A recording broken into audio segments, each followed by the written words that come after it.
In this tutorial we're going to have a look at using vector shapes in Adobe Photoshop.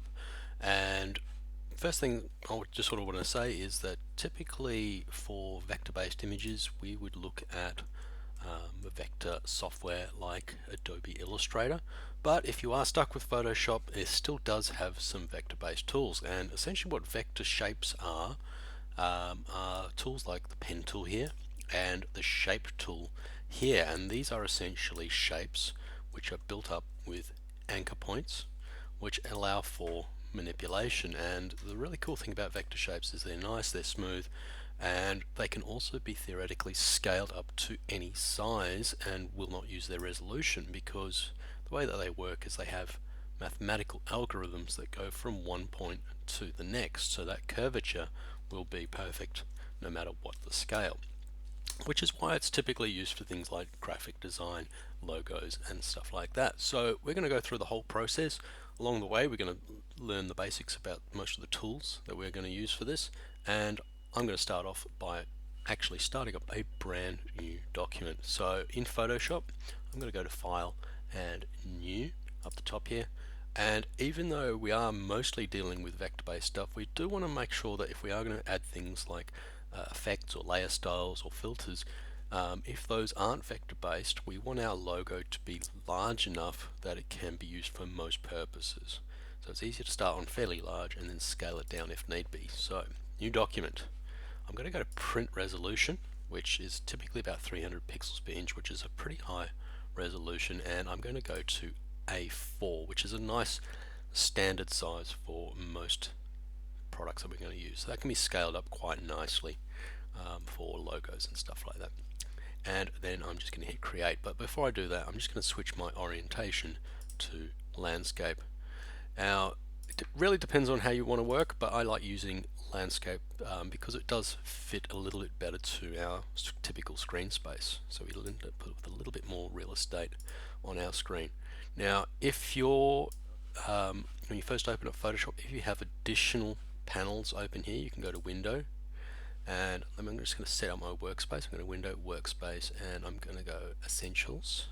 I'm going to Window, Workspace, Reset Essentials, and you may start off with something that looks a little bit like this. It's got Learn, it's got Libraries, it's got Properties, all this kind of stuff, but it's starting to minimize our workspace. So let's keep it simple. Let's get down to just the basics. Let's get rid of Learn. Let's get rid of Libraries. So I'm going to go Window, let's turn off Learn, let's go Window, turn off Libraries, and now we've just got colors, which is kind of handy. Properties, which can be a little bit handy later on. You can sort of shift everything up, and layers, which is all important. And over here on the right, we also have paths, which we may use as well. All right, now I'm actually what I really suggest doing for this kind of thing is using your sketches and concepts in that in a sketchbook or on paper, is get your ideas down first, because that's going to be a more conducive to creating a nice flow of ideas. And here's one I've actually created before, and I'm just going to drag that into my document. And there's a few things to realize here. Is because I'm dragging it directly, this is one I've taken with my camera. I've tried to keep it reasonably even lighting and keep it really straight, but I haven't rotated it, but so it's coming in at this point. When I drag in, I do have the option of rotating it first. Now if you press shift, that will allow you to lock that into a 90-degree rotation. And fortunately this looks relatively straight, but if you do need to sort of adjust it a little bit off, you can do so. Once you're happy with that, tick apply or hit enter, and that little tick key will apply the shape. Now I'm actually not going to use all of this. This could be a scan of all of my documents, so I'm actually just going to select the area, the image that I do want to use, which is going to be this one here. This is a little bit closer to what I want. I don't mind this part here, hearts of skull or skull of hearts. I'm sort of playing around with that. So I'm going to separate these little sections here. So to use that, I'm going to go to the rectangular marquee tool. Shortcut is M, and this literally just builds a rectangle. I'm going to drag that over that image, and I'm going to copy and paste it. So shortcut for copy, Control C, Control V, or if you're on a Mac, Command C, and then Command V will copy and place. There is another shortcut, which is Control J for jump or Command J for jump, and that will copy and paste in place. So I'm going to just go, in this case, Command C, Command V, because I'm not really concerned where that's going to end up. And there is my duplicate, and you can see as I turn the visibility off, background there. While I'm on there, I'm going to click back on this layer and I'm going to select this little ribbon here. I may or may not use it, but while we've got it, let's just hit Command C, Command V, and that will duplicate it. And there they are. Now we've got two separate layers. I'm going to go to my Move tool. Shortcut is V, and you'll notice here if you hover, click and hold onto these or hover over them, they will give a shortcut. But V is our go-to tool up the top here. Let's just maximize Photoshop. Also note that you have an option for auto select. This is by default on, which is fine if you only have a number of items, because it will automatically select them from your layer panel. As things start getting a little bit more complex, and you get things like transparency and stuff, this can actually be a bit of a hindrance, and you may wish to turn that off and select your layers directly from the layer panel, so no matter where you click it will move. Or if you do want to activate this temporarily, you can press Command or Control, and that will temporarily tick that on, so you can actually select through those layers. Now what I'm going to do is just move my layer. I'm going to scale it by transforming it. I'm going to go Command or Control T to transform.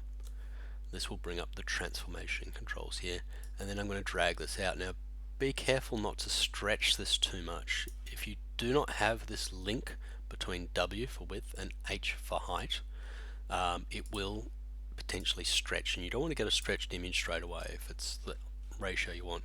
If this is not linked, you can force linking it by pressing down Shift while you're transforming, and that will lock it into scale. So I'm going to get to this to a nice size and then apply that. I'm going to grab this ribbon layer, which is below here, and I'm going to drag that above, and let's transform that once again, keeping an idea on the scale of that and hitting enter. And I'm going to try and find a location for both of these as far as scaling goes. So I'm just going to move them around a little bit. Now I may or may not use that ribbon, but we shall find out.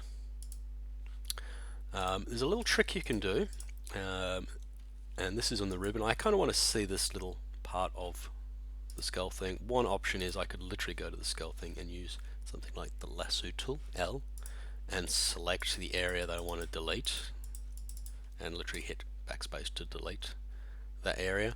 But there's a really nice little section I can do with this ribbon where I just change the blend mode from normal to multiply, and that will allow me to see through that onto the background layer. And you can play around with different blend modes.